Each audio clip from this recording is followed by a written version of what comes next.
Hello everyone, I'm Rudrani and welcome to Zoom Happy Space. Today I'll be chatting with an actor who's definitely made us really, happy with his work, kept us entertained, and especially in this pandemic. आपने उनका काम जरूर दिखा है. I'm guaranteeing this for you.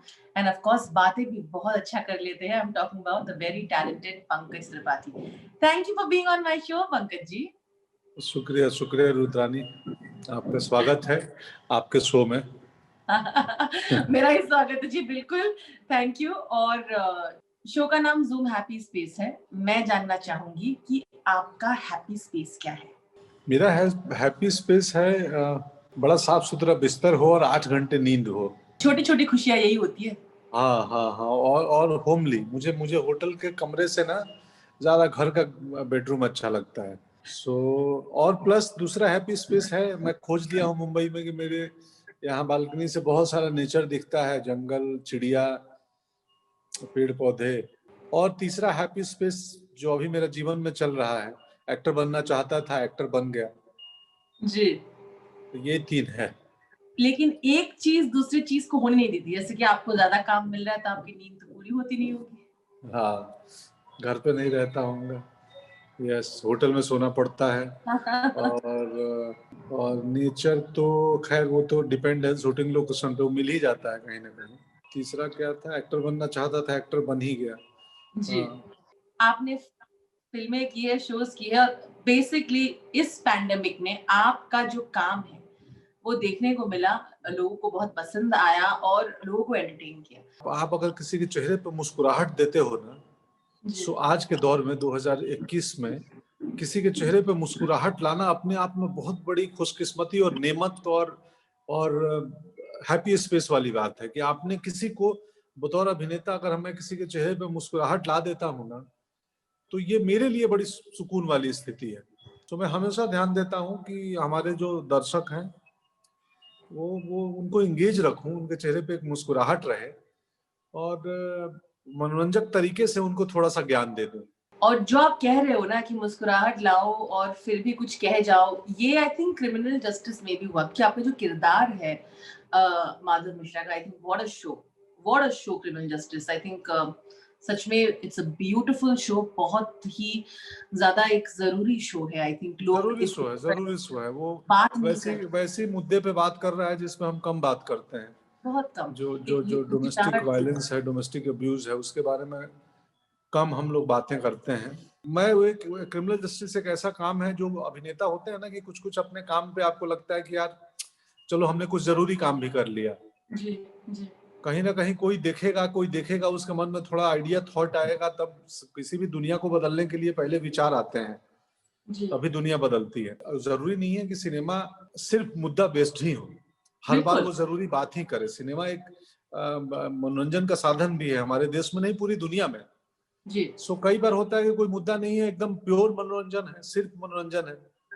अभी बहुत अच्छा review पढ़ रहा था मैं कोई किसी का कि भाई पहले होता था ना कि ओटीटी सिनेमा हॉल में आप दिमाग घर छोड़ के आइए जी. तो अब सिनेमा हॉल बंद है तो ओटीटी में दिमाग को क्या करें, अब उसको कहीं और भेजें, सिनेमा हॉल पार्सल करें. जी. यूजुअली इस तरह की चीजें नहीं करती है जहाँ पे दिमाग को घर में छोड़ना पड़े, या लोग कहते हैं ना leave your brains at the home. तो ये भी एक इसलिए नहीं बनता हूँ कि मौके नहीं मिले. ऐसा नहीं है कि मुझे मौके नहीं मिले, उस तरीके के पूछा ही नहीं गया, मुझे पूछा ही गया थोड़ी.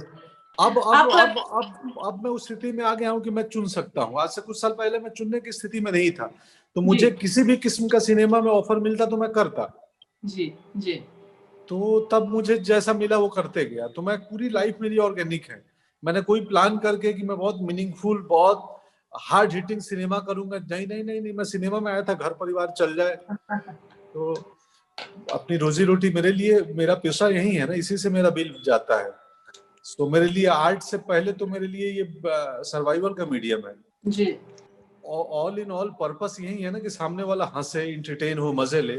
तो हम बगैर दिमाग के साथ भी मजे दे सकते हैं, और वो आई थिंक वो ज्यादा हेल्दी मजा हो सकता है दिमाग के साथ देना, कि आप अपना भी दिमाग लगाइए, हम भी अपना दिमाग लगाएं. खैर देखो, चाहो ना चाहो मैं प्रवचन के मूड में और ऐसे मीनिंगफुल बातें करने ही लगता हूँ. क्रिमिनल जस्टिस के कैरेक्टर जो आप किरदार जो आप प्ले कर रहे हैं, उसमें you know the premise is a dark premise, फिर भी आपका ये जो कैरेक्टर है वो एक लाइटर सेंस देता है। यू नो वो सार्केस्टिक है, कभी कभी यू नो उसके एक दो लाइनर्स होते हैं जो कि बहुत, मुझे लगता है वो बहुत आप है, वो it's very Pankaj Tripathi kind of humour जो अभी और मुझे बड़ी छूट देते हैं वो ना, मेरे को बोलते हैं कि तुम, मतलब ऐसा होता है, क्या था एक सीन में, वो अपना अर्जुन जो डायरेक्टर है वो बंगाल से, उनकी हिंदी उतनी स्ट्रांग नहीं है। एक सीन है एंड में जहां मैं बूके लेके आता हूँ पत्नी के लिए फूल, और वो बोलती है ये क्या है, मैं देखता हूँ ये लो तुम्हारे लिए, बोलती है ये क्या है, मैं बोलता हूँ कसूरी मेथी। तो, तो अर्जुन सर पहले टेक में देखे बोले कि यार तुमने क्या बोला, मैं बोला कसूरी मेथी, बोले कसूरी मेथी क्यों बोला, ये तो फूल है, मैं बोला इसीलिए बोला, वो सटायर है मेरा कि तुम्हें तो दिख रहा है कि क्या है। बहुत बहुत बधाई हो, कागज अब सब देख सकते हैं, और मैं सच बोलूं, कागज सब देख सकते हैं और सबके साथ देख सकते हैं, पूरा परिवार सबके साथ देख सकते, जी, जो कि मिर्जापुर में नहीं था। हाँ। अपने इन कंधों पे आपने पूरा एक भार लिया है फिल्म का, और उसका अभी जो सब कुछ रिलीज हो गया है वो सब मुझे बताइए, अब कैसा लग रहा है? कि अच्छा लग रहा है, अच्छा लग रहा है, मैं भी कुछ सीख रहा हूँ नया कागज से। और वो कंधे पे फिल्म है तो मुझे याद आया कि मैं इतने दिनों से कंधे का एक्सरसाइज ही तो कर रहा था कि कंधा स्ट्रॉन्ग बन जाए। तो आप प्रिपेयर्ड थे ना पूरा? यस यस यस यस, पिछले 15-16 साल से कंधों का ही वर्कआउट चल रहा है। दूसरी कहानियों में कंधा देता हूँ, इस बार कहानी में मेरे कंधे पे थी। तो मैंने जो अभी देखा कि आई थिंक यूट्यूब पे बहुत रैंडम लोग, जो आम लोग हैं, तो 1000-2000 लोगों ने कागज रिव्यू किया होगा। तो मुझे भी मालूम नहीं था कि इतने लोग मुझे जानते हैं या मुझे देखते हैं, सच बता रहा हूँ। अभी ये बात तो फिर से वही हो गया, आप हमेशा ये बोलते हैं, मुझे अभी तो पता चल गया होगा कितने लोग आप। मुझे अभी मालूम चला कागज में, और मैं एहसास हुआ कागज के टाइम, सीरियसली बोलता हूँ यार, मुझे तो मतलब मुझे जेन्युइनली 5-6 महीने पहले तक ये भरोसा नहीं होता था कि हर हिंदी सिनेमा का दर्शक मुझे जानता होगा, जेन्युइन बोल रहा हूँ आपको जी। लेकिन अब भी लग रहा है कि नहीं यार, जो अगर हिंदी फिल्में देखता है तो अब तो वो जानता ही होगा शायद। प्रमाण दो एक। हाँ दीजिए। दिख रहा है कि नहीं दिख रहा है? हाँ, जो आया है वो जाएगा भी, बस मर्जी हमारी होगी। यस, इनफैक्ट तो ऐसे आपको लेके बातचीत सिर्फ आपकी ही मीम्स के थ्रू होती है सोशल मीडिया? बहुत इतने मीम्स बन गए, कई जगह मैंने देखा कि नियम सेम रहेंगे में, वो कोरोना में मास्क लगा दिया था मेरे इसी मुंबई पुलिस, मुंबई पुलिस, नियम सेम रहेगा, नियम सेम रहेगा। हाँ यस यस। मुझे किसी ने बोला, कहीं मैं सोच रहा था एक दिन कि मैं सिनेमा के संग संग ये जो मीम्स बनाने वाले लोग हैं, मैं मीमर्स के भी काम आता हूँ, उनके लिए भी मटेरियल देता हूँ मैं। कुछ तो ऐसा बोलता है stand up comedian, humorous, lovable and funny guy, ऐसा कुछ लिख देता। आपने डेटिंग आपने स्टैंड अप कॉमेडियन ह्यूमरस लिख दिया? नहीं, हाँ स्टैंड अप कॉमेडियन नहीं, ह्यूमरस लिखता है, फनी ह्यूमरस गाय, हाँ मोटिवेशनल स्पीकर टाइप। मेरा सेकंड सेगमेंट है फन क्वेश्चंस, ठीक है? तो क्या आप तैयार हैं? हाँ तैयार हूँ बिल्कुल। पंकज जी, ऐसा वो कौन सा निकनेम था जो बहुत ही अजीब था और ऐसे वियर्ड था, या आपको फनी भी लगता था, जो लोग आपको बुलाते थे, ऐसे कुछ नाम? मुझे याद नहीं, बचपन में पोंगा पंडित बोलते थे, बचपन में पोंगा पंडित। पोंगा पंडित? हाँ। क्यों? शायद कोई फिल्म आई थी, दिलीप साहब की फिल्म है इस नाम से, दिलीप कुमार साहब की। तो वो जब मैं पैदा हुआ तो कोई घर का, मेरे भाई चाचा कोई देख के आया था फिल्म, और पोंगा पंडित बोलने लगा, ये पोंगा पंडित है। तो बचपन में, बहुत बचपन में, और बहुत ही परिवार के लोग जानते हैं, बाकी गांव में भी कम ही लोग जानते हैं ये पोंगा पंडित। हाँ, बड़ा होके अब मुझे जो ऑडियंस है वो किरदारों के नाम से जानती थी। 2 साल पहले तक मैं सुल्तान था, फिर कालीन भैया हो गया। कालीन भैया अभी बोलते हैं लोग, कालीन भैया एयरपोर्ट पे चले जाओ। मैं गोवा में था 2-3 हफ्ते पहले जी। और बच्ची के साथ, बीवी के साथ गया कुछ घूमने, फोर्ट घूमने, तो साउथ के फैन आए थे, तो अचानक मास्क में भी पहचान लिए, बोला कालीन भाई, कालीन भाई। तो मैं बोला यार वो भैया नहीं बोलते हैं, कालीन भाई बोलते हैं, कालीन भाई। कालीन भैया भी एक निकनेम हो चुका है। सत्तू भैया हो गया, अब कागज से भरत लाल ना हो जाए। तो मुझे जानना है कि पिछले 1-2 सालों में क्या नया सीखा आपने इंस्टाग्राम में? मैं कुछ नहीं सीखा हूँ, मुझे अभी भी स्टोरी कैसे बनाई जाती है और क्या बटन कहाँ लेके चला जाएगा मैं कंफ्यूज हो जाता हूँ, तो कि यार ये क्या हो गया। तो मुझे मालूम नहीं है कितने लोग मुझे टैग कर रहे हैं या कहाँ वो मेरा नोटिफिकेशन बंद रहता है। बंद रहता है सारा यस, मेरे व्हाट्सएप मेरे जीवन में नहीं है, इंस्टा है। बहुत अच्छा है, व्हाट्सएप जीवन में नहीं है पंकज जी। हाँ, और सारे सोशल मीडिया का नोटिफिकेशन मेरा सोशल डिलीमा के पहले से बंद रहता है, वो डॉक्यूमेंट्री के बाद से नहीं। तो बेसिकली आप मतलब जो चल रहा है वैसे चल लेते हैं आप, ज्यादा कुछ मतलब ना ना ना ना, ज्यादा दिमाग कहाँ खर्च करना है, मतलब बट अच्छा है। मैं बीच में बोल रहा हूँ, एक सोच रहा हूँ एक वीडियो बना कर डालूं कि अब 3 मिलियन फॉलोअर होने वाले हैं, तो मैं उसका देखता हूँ बहुत एक्टर और बहुत जो सोशल मीडिया पे जो बड़े लोग हैं वो लोग थैंक यू करते हैं इतने फॉलोअर्स होने पे।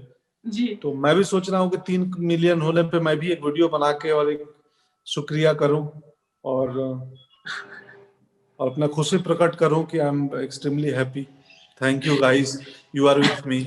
मुझे मिलियन नहीं, हाँ 3 ही मिलियन है, 3 ही मिलियन है भाई। मेरे जैसे आदमी को 3 मिलियन मिल गए बहुत बड़ी वो बात है बहुत भाई। आपके जैसे मतलब आदमी को जिसका ना मतलब एक जिसके अपना फोटो डालता है ना फोटो खिंचवाता है ना कपड़े ढंग के पहनता है, इंटरव्यू में ऐसा देखो ये टी शर्ट ठीक नहीं लग रहा था तो एक जैकेट डाल ली। पंकज जी मुझे पता है ये सवाल आपसे किसी ने भी नहीं पूछा होगा। हाँ बहुत ही बेतुका सा सवाल है पर बहुत ही बाय बाय, मजेदार है। बेतुका सवाल तो मजेदार होते हैं। अगर आप आजकल के डेटिंग ऐप में होते जहां हाँ आपको स्वाइप लेफ्ट और स्वाइप राइट करना पड़ता और लोगों को चूज करना पड़ता, हाँ तो आपका प्रोफाइल का बायो क्या होता? आप किस तरह से खुद को पेश करते हैं अपने डेट्स के लिए, अपने फीमेल? हाँ, सो मैं इमेजिनेशन में मैं उस सबसे तो बहुत दूर हूँ, बट यस आप उस हालात में डाल रही हैं तो मेरा बायो क्या होता। मुझे पता है, मैंने सुना है कि ह्यूमर काफी पसंद है। जी तो मैं कुछ तो ऐसा बोलता है stand up comedian, humorous, lovable and funny guy, ऐसा कुछ लिख देता। आपने डेटिंग डेटिंग ऐप में स्टैंड अप कॉमेडियन ह्यूमरस लिख दिए। नहीं नहीं, हाँ स्टैंड अप कॉमेडियन नहीं, ह्यूमरस लिखता है, फनी ह्यूमरस गाय, हाँ मोटिवेशनल स्पीकर टाइप। हम सब जानते हैं, हम सब जानते हैं, मतलब फिर यहाँ क्या कर रहे हैं, आप सब जानते हैं तो आप जाइए कहीं और, आप हिमालय पे जाइए। ये मैं बता दूं लोगों को कि इनकी स्टोरी बहुत रोमांटिक है, आपकी बड़ी फिल्मी सी स्टोरी है, पता है, मुझे पता चला है और मैंने इंफॉर्मेशन लिया है, पढ़ा है इसके बारे में, किस तरह से आप अपने बीवी को मिले थे एक शादी में। ये तो बड़ा ही एक फिल्मी सा सिचुएशन है कि नहीं? बताइए, बहुत आपकी तो रोमांस भी इतनी फिल्मी है लाइफ की। यस यस, बहुत फिल्मी है, बहुत फिल्मी है। नहीं उस पर किताब लिख रहा हूँ ना, तो पैसे मिलेंगे उसके, तो फोकट में बता के क्यों खर्च कर। सच में हाँ नहीं मुझे थोड़ा नहीं टाइम के बट लिए कई, सरकाज़म है। No no no, I am, मेरा सरकेजम भी सीरियसनेस होता है। कई लोगों ने अप्रोच किया है कि तुम अपनी किताब लिखो अपने जीवन पे, तो वो बिकेंगे, लोग पढ़ेंगे, तो मुझे लगा कि अब मैं अपने कुछ किस्से बचा के रखता हूँ। कुछ तो ऐसा हो कि किताब में जो कहीं बोला नहीं हूँ, कुछ तो बचा ही नहीं है, पूरी जिंदगी खोल के रख दी है। ये ये ये मेरे पूरे एक्टिंग कैरियर की कमाई है।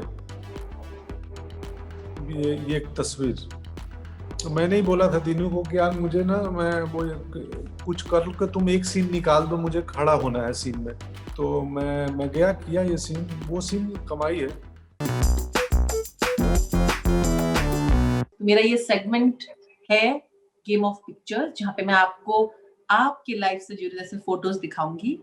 आपको मुझे बताना है कि वो मेमोरी क्या थी, उसकी पीछे की कहानी क्या थी, और उससे जुड़े जो लोग हैं उनसे आपके रिश्ते और उनके बॉन्ड के बारे करेक्ट करेक्ट, दिखाइए। में। रेडी?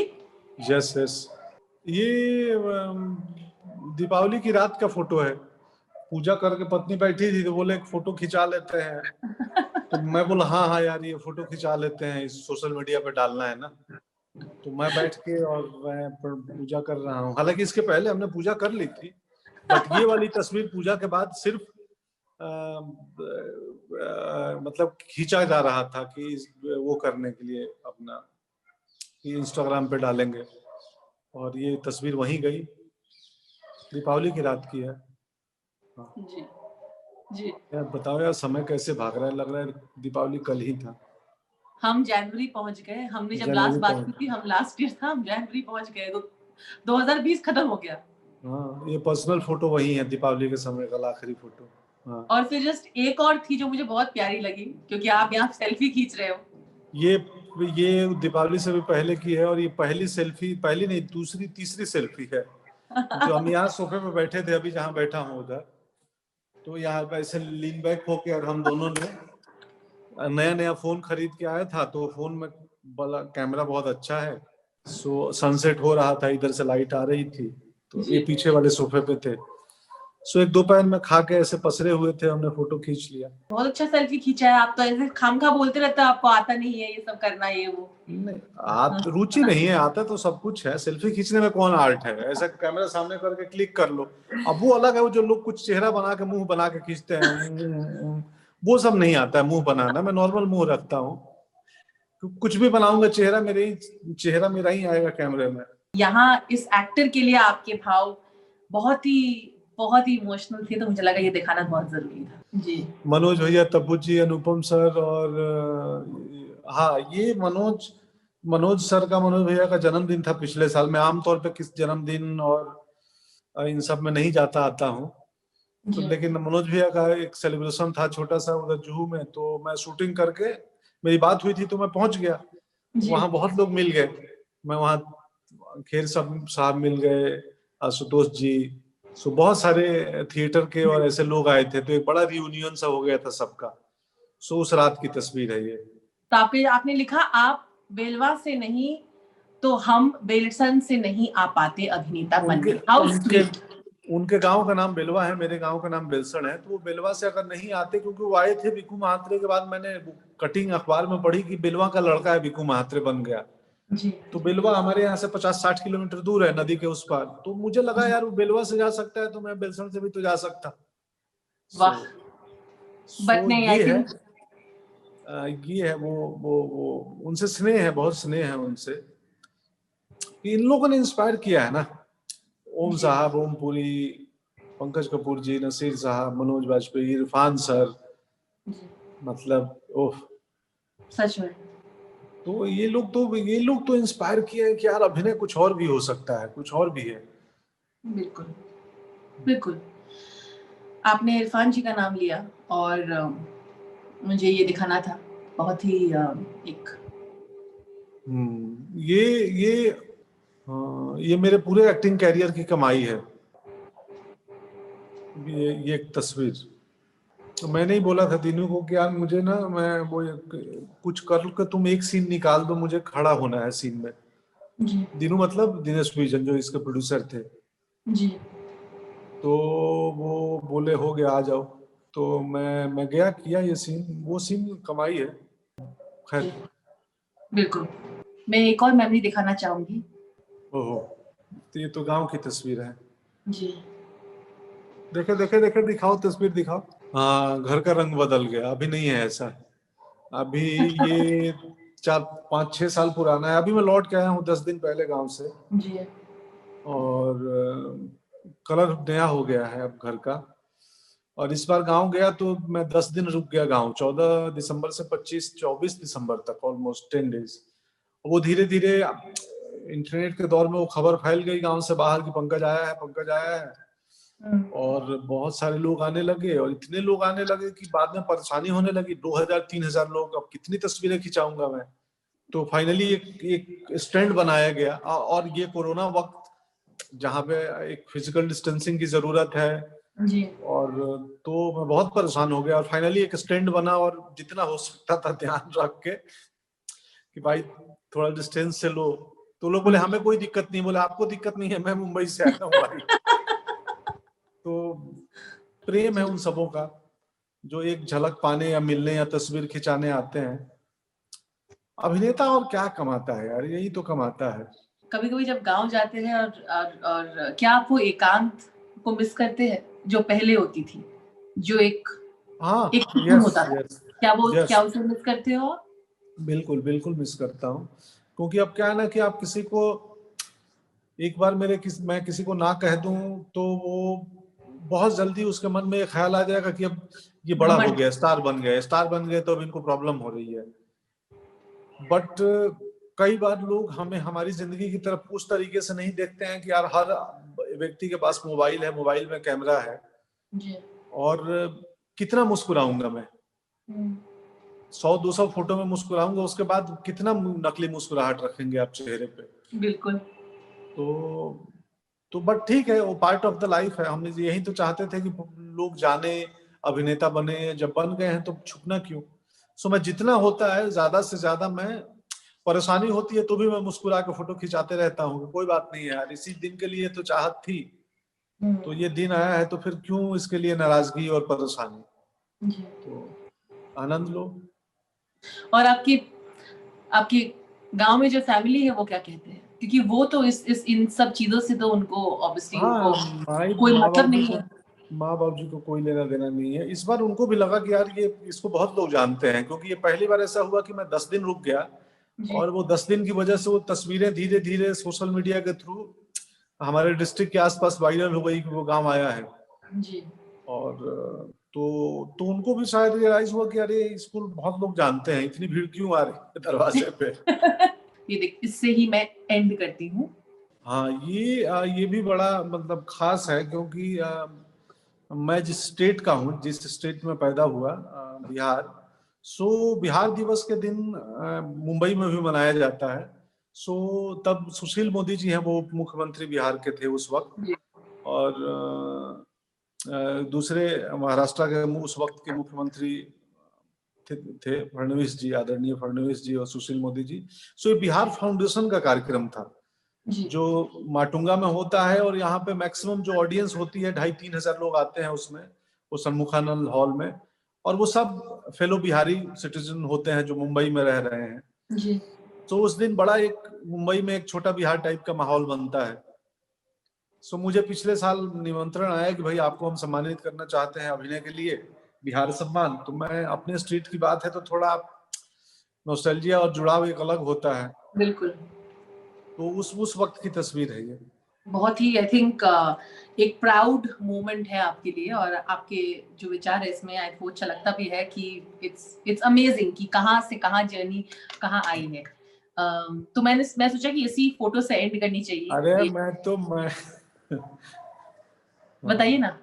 नहीं कुछ नहीं, आप रहने दो। बता रहे थे कुछ, किताब में मैं बहुत ही दुखी हो गई हूँ कि आपने सब कुछ अपने किताब के लिए छोड़ा है और आपने मुझे नहीं बताया है। ये मतलब आप बोल रहे हैं कि रुद्रानी पैसे देके किताब खरीदो। नहीं, मैं मजे ले रहा हूँ। कुछ नहीं है। आप भी ऐसे हो गए। बाजार ऐसा बना दिया, क्या करोगे दोस्त। नहीं। ये बाजार।